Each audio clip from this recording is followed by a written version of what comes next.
Pinipigilan umano sina Senator Amy Marcos na ungkatin ang posibleng pagkakasangkot ng ilang mataas na opisyal ng pamahalaan sa kontrobersyal na flood control projects. Ito ang inihayag ng presidential sister sa isang press conference kahapon nang matanong kung sa palagay ba niya ay nagiging selective ang mga nakakasuhan o mga nadadawit sa issue.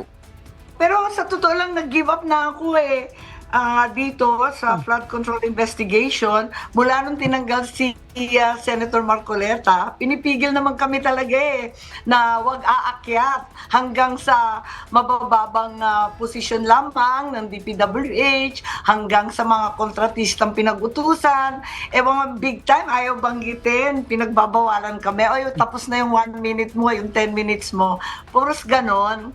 Kaya sa totoo lang, surrender na ako. Wala na talagang mangyayari rito. Moro-moro na lang to.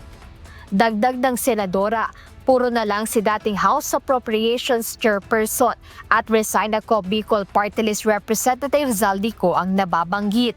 Ito ay kahit pa may mga pangalan ng mas matataas pang opisyal ang lumilitaw na sa iba't ibang mga pahayag.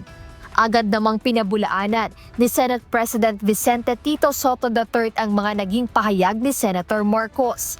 Ayon kay Senator Soto, walang nagbabawal ng kahit ano o sa kahit sino sa Senado, kaya't pawang imbento lang aniya ang mga pahayag na ito. Para naman kay Senate Blue Ribbon Committee Chairperson, Senator Panfilo Ping Lacson, bilang paggalang sa lahat ng mga senador ng 20th Congress at mga kawani ng Blue Ribbon Committee, piniling niyang huwag ng patulan ang tinawag niyang unfair, hindi totoo at walang basihang mga akusasyon ni Senator Marcos. Jed Neresina, UNTV News and Rescue. Diyos ang aming sandigan, serbisyo publiko ang aming pinahahalagahan.